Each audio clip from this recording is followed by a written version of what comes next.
in 1999. Yeah, that's right. I'm old, guys. 1999 was the year that I graduated. It was also the year that I stopped working at McDonald's and started working at Zeus Pets, which was a very cool job for me. I worked there for about 6 months. It was awesome. I got to work in the back where they had the puppies, the reptiles, the birds, the feeder animals and stuff. Yeah, it was an awesome job. I got to hang out, hand out puppies. Actually, my mom bought her Shiba Inu from there. She got it on a discount because he was like 6 months old, but she got him for like 150 bucks. And he was a great dog. She had him for 16 years, and he was actually a really good dog. He was the only dog she's ever had that when he played fetch, he would drop the ball into your hand. Every other dog wants to hold on to the damn thing and go get it, but you can't have it. It was a really cool job because I got to work with parrots, and that's actually how I got my interest in parrots. I'm going to tell you the story of my parrot later. It's not a very happy story, but so I got to work with parrots, and I also got to work with the reptiles. Now, in the case of reptiles, they had a lot of small lizards and stuff. I learned a lot about different reptiles that I didn't already know, but they had three large pythons. They had a carpet python, which was 9 feet long. They had a Burmese python, which was 12 feet long. And they had an albino Burmese python, which was 18 feet long. They were large snakes and they were all in the same container, which was cool because they all got along and whatnot. They didn't have any problems. Constrictors, for the most part, they're not going to mess with each other because it's just a battle of muscle. And clearly, the 18-foot long one is stronger than the 9 foot long one. I agree. That's just how it is. None of them are venomous, so it's not like there's an upper hand there. The 18-foot long is then dominant because he's stronger. They are pretty much a constrictor, as thick as they are. That's all muscle for the most part. There's a little bit of organs and bones in there, but not terribly much. As thick as they are is how strong they are. So if they're that thick, that's how much muscle it is. And if they're 18 feet long, they have that much muscle all the way down, and they will use the whole thing. And the way that they work is they're constrictors. So every time your muscle contracts and loosens, they're going to tighten a little bit. Every time you breathe and exhale, you're going to tighten a little bit until eventually you're completely choked out. Yo, for real. What happened was it was feeding night, and in order to feed them, because they would be competitive for the food, in other words, the big one would eat them all. And the big one ate rats, and the other ones ate well, actually, they all ate rats. The big one would eat bunnies, but they didn't really keep them in stock, so it was what it was. I did like feeding them bunnies, though. Every once in a while, they'd get a few of them in because somebody'd order them, and it was better to get it in bulk than it was to get it, just a handful of them. So, I got to feed it bunnies. That was cool. But I had fed them, like they eat once a week, and I had fed them probably a dozen times before this happened, but you had to separate them in order to feed them.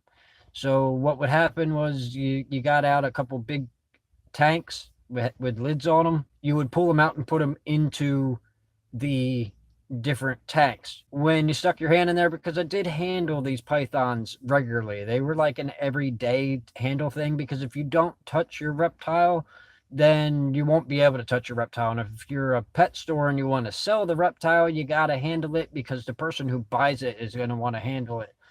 Especially when it comes down to these large snakes. I mean, if you get a really big python, it's cool as hell to be able to take it out. And actually, while we were in Miami, I did see a guy walking around with an albino Burmese, but it was only about 10 feet long.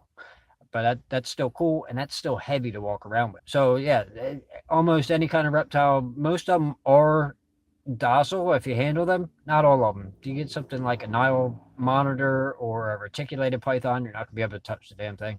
Doesn't matter how big or small it is, it's gonna eat you alive every chance it has, because that's what they do.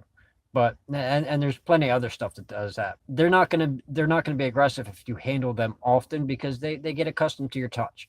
So I handle these things all the time. When I reached in to separate them, I pulled out the Burmese python first, because that was actually my favorite one to handle, and because it was so docile, so smooth, it wasn't overly strong. It never really cared to fight in any way, and the way that they were tangled, it was just easier to pull it out. So I pulled that one out and I put him in his cage. And the way I did it, I would put the feeder animal into the cage so that when I put the snake in the cage, it'd see the animal, it was hungry, and it would go for it.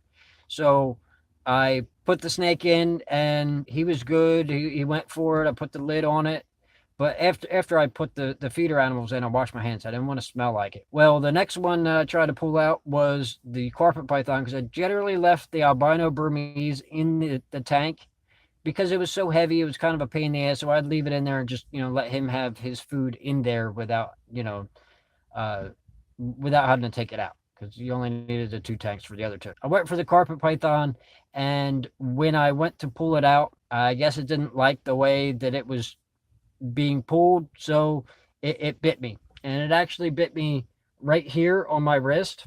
It wrapped around and it kept wrapping around and it got all the way up to my shoulder and it was on me for about 3 minutes. But while it was wrapping around, it actually tangled up the albino Burmese and it had like just one coil from the albino Burmese. And I was screaming. I was going nuts. My arm was straight out. They were beating it with a baseball bat because the owner was like flipping out and shit. It was a hell of a rush. I could feel it constricting on my arm. It was scary as hell was what it was. And like the tail was starting to get up around my, like toward my neck, but it was like the tip of the tail.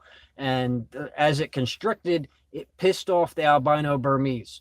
And the albino Burmese being so much stronger was able to just pull, and it pulled the whole snake off, which was awesome. Now that they gave me a little bit of a bonus for that because I didn't sue him for it. But the albino Burmese then became my favorite snake of all time because it saved my life. It wasn't doing it because it gave a literal shit about me, but it saved my life because it had to, because it was in its own benefit, because it was uncomfortable itself. I hope you have a great Friday night because I know the weather's miserable, but there's always something to do. Go out and check out that Deadpool 2 movie. I hear that's really good, but I'm not going to get the opportunity to see it for a while. I'll probably end up bootlegging it. Um, so thanks for watching. I'll see everybody later.